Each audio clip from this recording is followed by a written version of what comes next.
What is the Rebbe's view on life insurance? Well, you don't need me to tell you this, because there's an entire Sikh on life insurance, which the Rebbe spoke about, Yud Beis Tammuz, Tov Shin Yud Aleph, the first Yud Beis Tammuz of the Rebbe's in Siyas, and it's quite interesting to listen to. It's almost comical.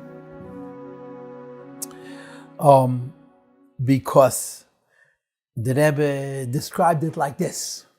A person comes over to you, and he says to you, I'm your friend, and I love you, and I really care about you, and I want the best for you. And then he tells you, but I want you to know you're going to die. In other words, Yasher Koyach, thank you for the Besura Teva, because he has to get to sell you the life insurance. So the Rebbe presented the irony of life insurance, that in order to live, you have to anticipate what's going to happen, Chas v'Sholem, when there's going to be Heipech HaChayim. And when the Rebbe discussed it, he connected it to the Gemara. That the Gemara says, Maskirun le'yema misa, that when a person's having difficulty with the Yetzer Hara, so there's different eitzes. Mashchela beis hamedrash, im even who that nisneses, and if he's batras will be nimuach, and so on. And when all else fails, the Gemara says, Maskirun le'yema misa, a person's Yetzer Hara is getting the better from him, he should think about death as a way of being made himself to tshuva, to control his Yetzer Hara. In that sikha, the impression that you get, and I'm sure there's letters that the Rebbe understands the place of life insurance. It's just that life insurance is not a way of life. It's one of the things that we do. In other words, if the question is being asked from a point of view of Hashgacha Pratis, buying life insurance, the Rebbe doesn't see it as a heipech of emunah in the goodness of HaKadosh Baruch Hu. It's a practical thing that we do. But in as much as things like that are concerned, the key is nicht zu kochen zachendem. A person's life is not determined by his life insurance. In other words, if a person is in such a state of worry that the only thing that gives him peace is insurance, then he's not living. You have the insurance as an insurance.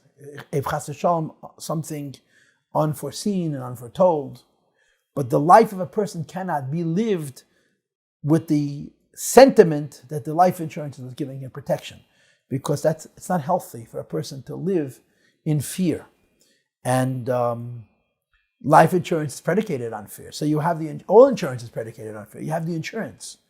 But if the insurance becomes the definition of our security, then something basically wrong with us. I think that's a good way to explain the Rebbe's position on life insurance. I'm just going to finish this with a little maisa. There was a Yid who told a story about himself. His name was Reb Shalom Feldman. He was a big chassid.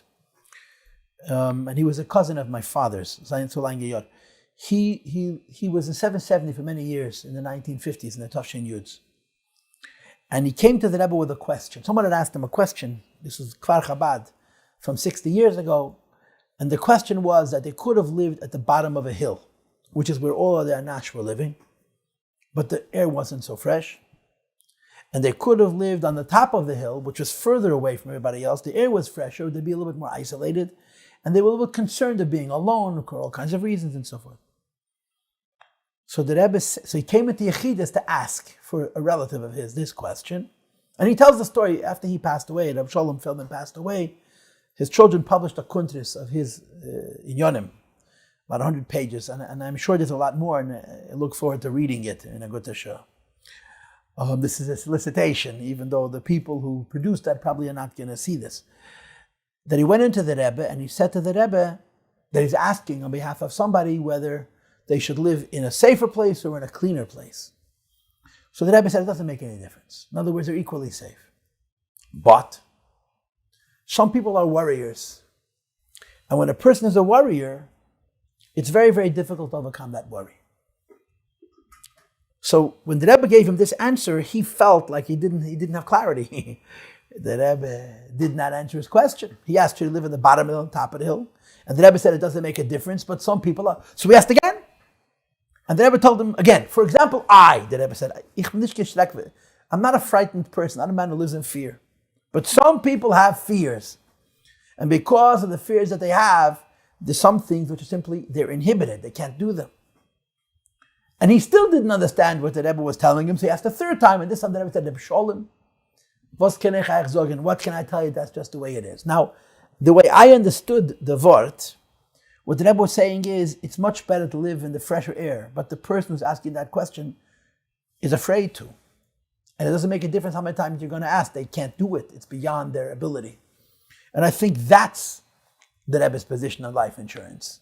You have to have life insurance, but you can't live in fear. And you have to live in trust. In other words, you don't have life insurance because life insurance is going to protect you. You have life insurance because you have life insurance. But life is lived on trust in HaKadosh Baruch Hu. I think that's a fair way to answer this question.